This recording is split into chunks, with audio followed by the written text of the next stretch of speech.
An accountant's routine lives and dies on reconciliation. Once the routing is complete, you do a tiny round of closing entries. You mark the payday in a simple log, date, net deposit, amounts routed to each lane, any notes, and you archive the pay stub. If a bill changed amount, you update the auto pay or the sinking fund feed. If a subscription renewed, you ask, would I rebuy this today? If not, cancel now. This 5-minute close is where most people win or lose. Don't skip it. The log is your memory on paper. When something goes sideways, you won't be guessing, you'll be reading. Let's zoom into the parts that people trip over and make them friendly. Bills account. Keep it boring. No ATM card attached if you can avoid it. A small cushion, 10 to 15% of a month's bills sits there, so auto-pay dates and weekends don't bounce anything. Once a year, you'll notice the cushion has grown because you overestimated a bit. Skim the excess to the buffer or investments. If a provider won't move a due date, just note it in your log and ensure the cushion covers it. The aim is to know that the roof of your life is funded regardless of the weather. Safety buffer. Size is personal. Method is the same. Decide the number that would turn "oh no" into "okay." Maybe 1 month of essentials to start, growing to 3 or 6. Fund it on payday. Label it and keep it in a high-yield savings account that's separate from your daily bank so you don't see it all the time. When it gets big enough, you can ladder a slice into short-term government bills or deposits with penalty options you can live with. But do not overcomplicate. The buffer's job is speed and certainty, not performance. An accountant looks at buffers the way engineers look at safety margins. Boring until the moment they matter, then priceless. Investments. Pick a contribution you'll keep when the month is hectic and raise it a notch every time you earn the right. For workplace plans, the contribution leaves your pay automatically. For IRAs or taxable accounts, scheduled transfers for payday +1 so funds have settled. Choose funds with low fees and high coverage, and avoid the urge to do something with every headline. The accountant's superpower is ignoring noise and honoring policy. Write your policy on 1 page and stick it to the inside of your laptop. Own broad markets, keep costs low, rebalance twice a year, add on payday, don't touch because Twitter is excited. Your policy should be funny enough that you'll actually read it. Debt. If rates are high, extra payments beat almost anything emotionally.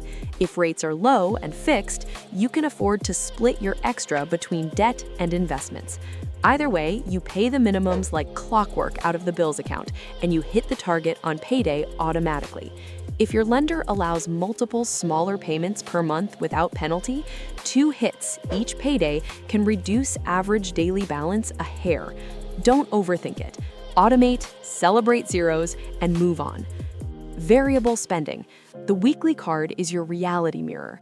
Because it reloads on a schedule and lives apart from bills and savings, you can enjoy it without second guessing. If you run lean 1 week, notice why in the log without judgment, and consider a small tweak: a standing grocery order that handles most of the list, a friction pack, charger, water, snack that kills panic purchases, a 2-recipe rotation for nights you're tired. Accountants are relentless about removing friction. You can be gentle and relentless at once. Sinking funds. Start with the big ones: car, travel, gifts, medical copays, annual insurance premiums, property taxes if they're not escrowed, back to school, home maintenance. Add fun ones if you'd like: festivals, hobbies, say yes money. Feed them every payday and label them clearly. There's a special joy in paying an annual bill with money you set aside on purpose. Accountants live for that joy. You will too. Taxes. If your tax situation shifts, promotion, second job, side income, fewer dependents, update your withholding so you're not extending free loans or facing a surprise. If you're self-employed, your taxes lane grows teeth. You move a fixed percentage of every incoming client payment to the tax account on arrival, and you pay estimates on the calendar, not by feel. Put the deadlines on your phone with alarms a week early. The calendar is smarter than your intentions. Documentation. Save each pay stub to a cloud folder. Name files with the date and employer, like 2025-0920/paystub-acme.pdf. Keep a simple spreadsheet or note for the payday log. When you change jobs or a dispute arises, you will be the most organized person in the room. Organized people get faster answers. Faster answers are a kind of yield. What if your income is lumpy or seasonal? Accountants solve lumpiness with one brilliant idea. Pay yourself a salary. Instead of spending the exact amount that arrived, you deposit all income into the staging account and then transfer a fixed paycheck into your lanes on a schedule, weekly or bi-weekly. When a fat month lands, the extra stays in the staging account as a revenue buffer to carry lean months.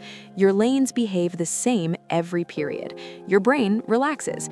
You can do this as a freelancer, a commissioned salesperson, a gig worker, anyone whose cash flow looks like waves instead of a river. Simplicity is a profit center. If you share a household, add a tiny huddle to payday. 5 minutes, 2 statements. What happened? A fact. What's next? A plan. Mortgage auto-paid, utilities scheduled, travel fund fed. Next, bump contributions by 1% in October when the raise shows, and shift the daycare sinking fund up as fees rise. Agree on a personal spend threshold below which either person never needs to ask. Protect a little autonomy, and you'll protect a lot of harmony. Money dates don't need candles. They need brevity and kindness. Let's bring the routine to life with 2 people you might recognize. A nurse on a bi-weekly schedule used to live in a constant low-grade money fog. She installed the lanes, set auto-pays from the bills account, and started feeding a sleep fund. On payday, she scanned her stub, watched the transfers fire, and topped the weekly card. She added a tiny sinking fund called Shoes and Scrubs, because pretending uniforms don't wear out is a fast way to swipe and sigh. 6 paydays later, the fog lifted. The card told the truth. The buffer made callouts an inconvenience, not a panic. When a shift differential bumped her pay, she captured half into her retirement contributions before her lifestyle discovered the extra. The routine made a raise feel like progress instead of permission. A freelancer with spiky income used to sprint and crash. He adopted the pay yourself a salary move. All client payments landed in staging. Each Friday, he transferred a fixed paycheck to his lanes, fed taxes first, then bills, then buffer and investments, then the card. Weeks with extra cash padded the revenue buffer. Lean weeks drew it down. 2 quarters later, the spikes smoothed. He slept better. He stopped making dramatic business decisions after a dry month because his household routine didn't care. Stability gave him courage to raise rates on new clients. The routine created the mental space that creates more money. There are refinements accountants adore that you can apply once the basics hum. Move your phone's shopping apps off the home screen and put your investment app on the last page with notifications off. You'll touch it less. Lock in a weekly grocery order you edit slightly rather than building from scratch. Decision fatigue is expensive. Once a quarter, run a fee and friction audit. Subscriptions, fund expense ratios, insurance premiums, and any recurring charge you've stopped noticing. A 0.5% saved in fees, a plan that captures raises, and a buffer that prevents borrowing are the quiet compounders that make a routine look like genius from the outside. What about markets, headlines, and all the noise that seems to demand action? Accountants read noise the way meteorologists read rain forecasts. Interesting, not actionable on payday. Your investing policy rules your behavior, not the news. Your rebalancing dates are already on the calendar. Your job on payday is to fund the plan and go live your life. If a genuine change in your life occurs, a new child, a new city, a health event, you'll adjust allocations in a calm session, not in a rush between transfers. The routine is the antidote to adrenaline. If you want your routine to stick, give it a story. Write 2 sentences and tape them near your desk. On payday, I'm my own accountant for 15 minutes. I fund our life on purpose so we can ignore money the rest of the week. Stories are glue. Glue is what keeps a routine from peeling off when a day goes sideways. There will be weeks you miss something. A transfer won't fire because a bank updated its interface. A bill will come in higher than expected. A kid will need something now. The routine isn't brittle, it's forgiving. You'll use the buffer or shift a sinking fund, make a note in the log, and adjust the amounts next payday. Accountants don't expect perfection. They expect variance and design for it. That's why their lives look calmer than their calendars. Over time, the routine will evolve with you. The bills account will get smarter as you move due dates and cut waste. The buffer will hit its number, and you'll redirect those dollars to investments. The weekly card will stabilize at a level that fits your life without guilt. Sinking funds will reflect your actual year, not someone else's. Your pay stubs will be PDFs in tidy folders. Your log will be a short history of competence. And the voice in your head that used to shout about money will quiet down to a whisper that says, "We did the thing. Go make dinner. Go walk with a friend. Go read." Let's close. A raise is not just more money. It's a moment when your financial life is soft clay, and clay only holds its shape for a short time.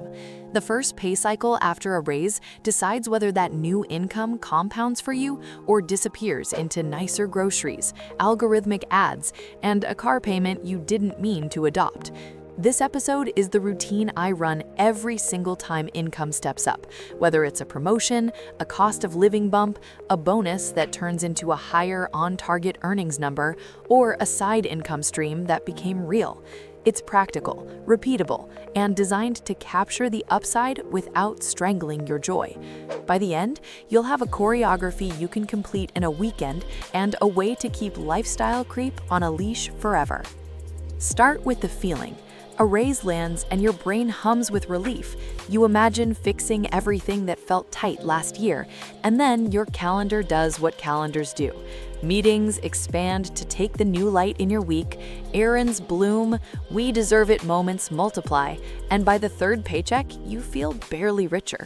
That's not a moral failure. It's physiology plus retail psychology. So we will time box your instincts with a plan that routes the raise into rails before your mood can negotiate it away.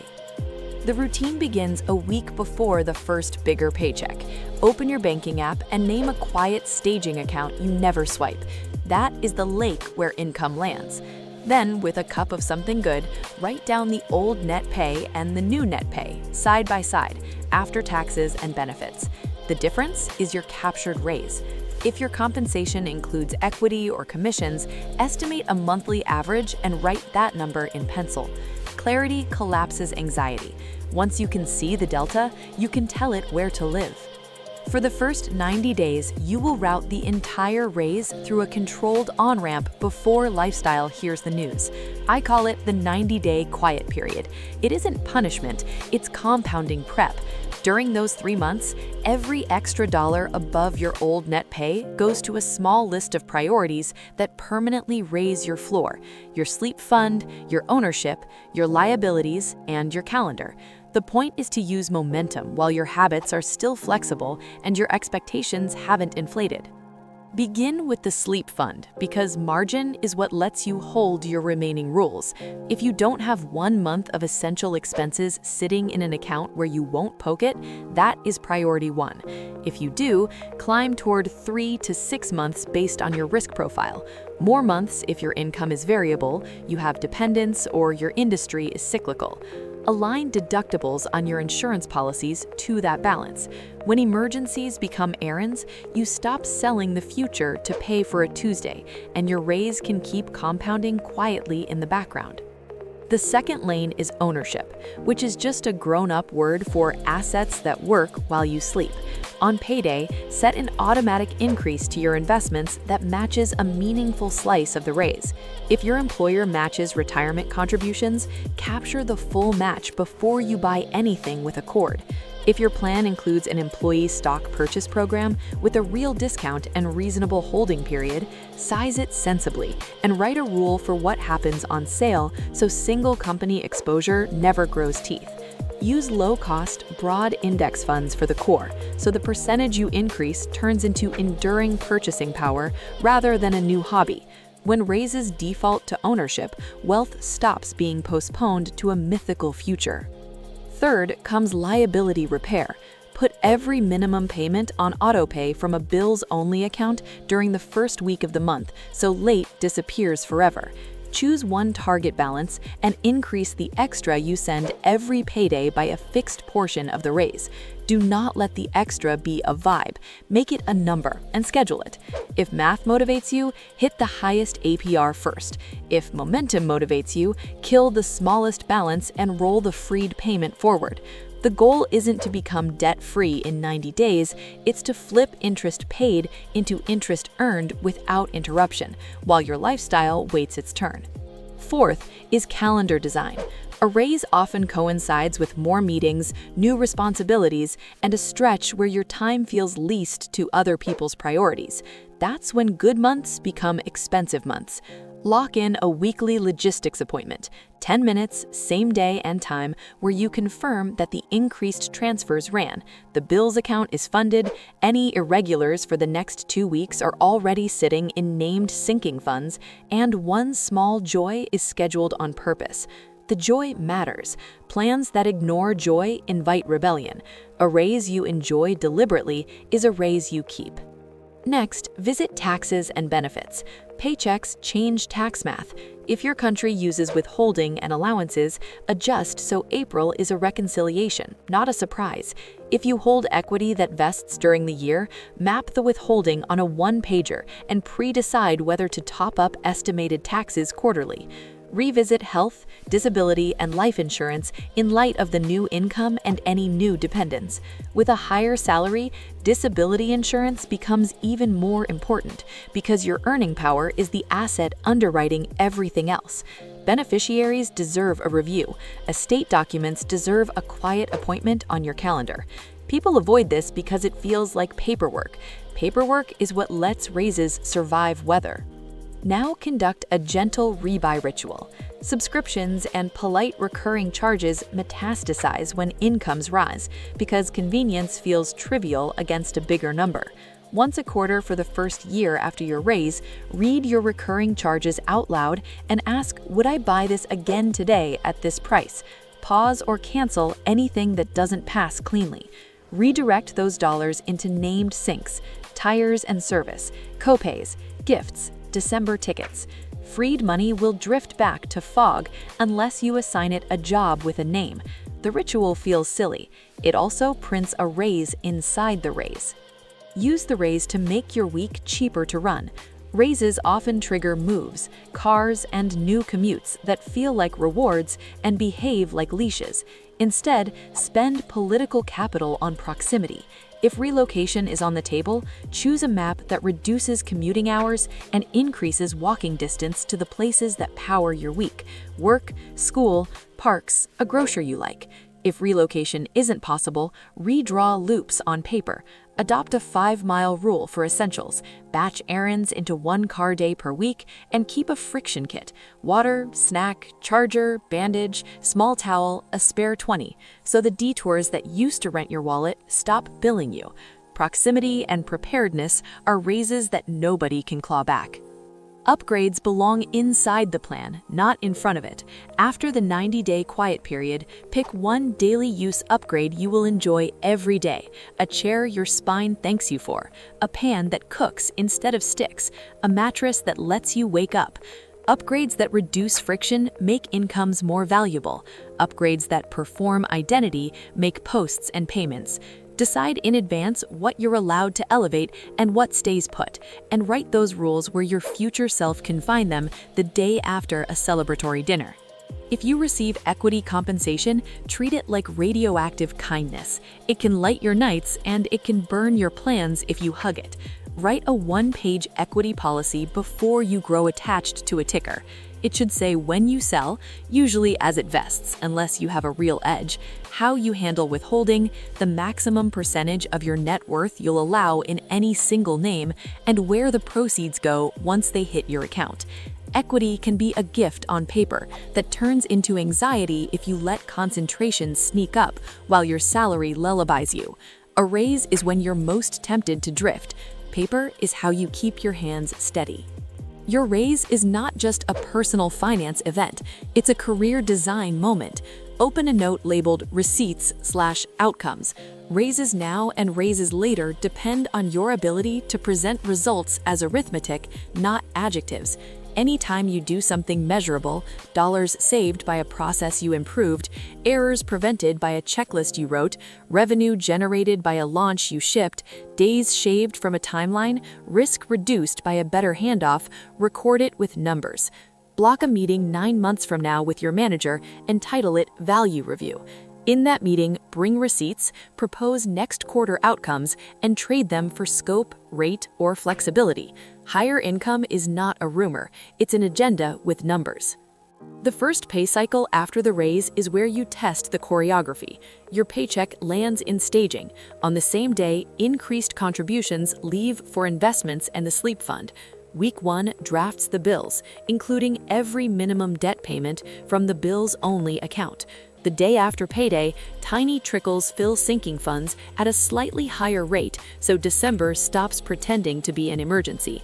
Friday refills your weekly card with the same number as before, or a small deliberate bump if groceries needed it. What you are doing here is both simple and profound. You are paying your future first, insulating your present, and letting lifestyle learn the news last. Throughout the first month, practice attention hygiene like it's part of the race. Move your phone charger out of the bedroom to stop waking into somebody else's pitch. Give your first minutes to water, sunlight, and a check that your transfers ran. Move shopping apps 2 screens deep and install a cooling off queue for wants, 24 hours for small items, 30 days for toys, and write the date next to each desire. Half will evaporate, the rest will improve, a used version, a better tool, or the realization that you wanted the feeling, not the thing. Attention is a budget. Guard it, and your actual budget becomes self